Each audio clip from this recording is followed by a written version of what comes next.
एक अवतरण। शिव के 11वें रुद्र अवतार।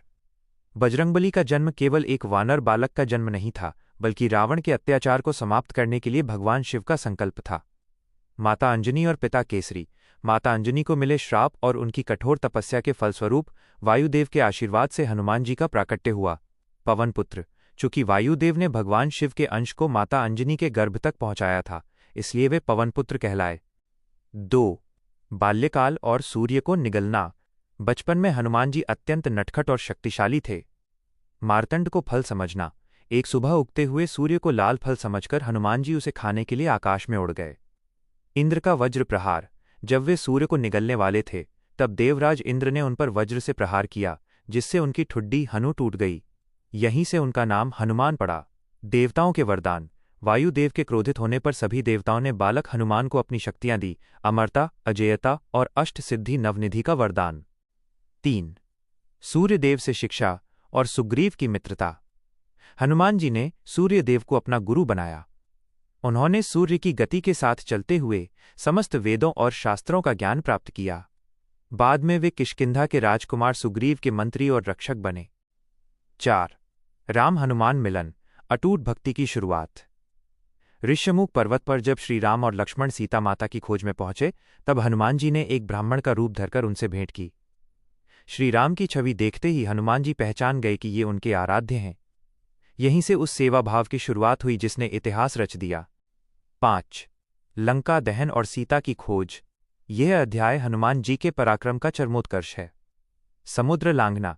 जामवंत के याद दिलाने पर हनुमान जी ने अपनी शक्तियों को पहचाना और 100 योजन का समुद्र एक छलांग में पार किया।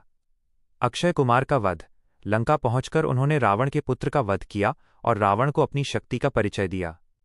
स्वर्ण लंका का दहन। अपनी पूंछ में लगी आग से उन्होंने अधर्म की नगरी लंका को भस्म कर दिया, जो रावण के अहंकार के अंत की शुरुआत थी। 6 लक्ष्मण के प्राण बचाना। संजीवनी बूटी। युद्ध के दौरान जब मेघनाथ के शक्ति बाण से लक्ष्मण मूर्छित हो गए, तब हनुमान जी ने असंभव कार्य को संभव किया। जब वे वैद्य सुषेण के बताए अनुसार द्रोणागिरी पर्वत पर संजीवनी बूटी नहीं पहचान पाए, तो वे पूरा पर्वत ही उठा लाए। उनकी इस त्वरित बुद्धि और शक्ति ने लक्ष्मण जी के प्राण बचाए। 7 अहिरावण का वध और पंचमुखी रूप।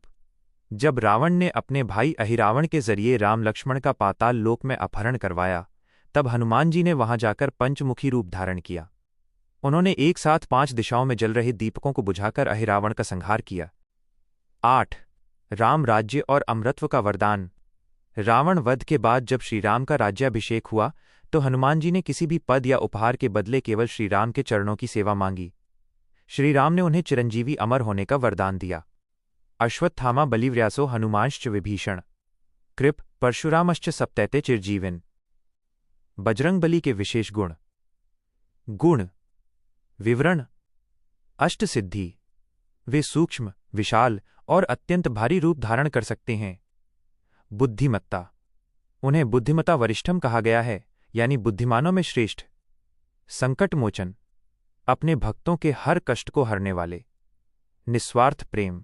भक्ति की पराकाष्ठा, जहां भक्त और भगवान एक हो जाते हैं। निष्कर्ष। बजरंगबली की गाथा केवल शक्ति की कथा नहीं है, बल्कि ये समर्पण, अनुशासन और अहंकार शून्यता की सीख है। वे आज भी कलयुग में जागृत देवता माने जाते हैं, जो राम नाम के संकीर्तन में सदैव उपस्थित रहते हैं।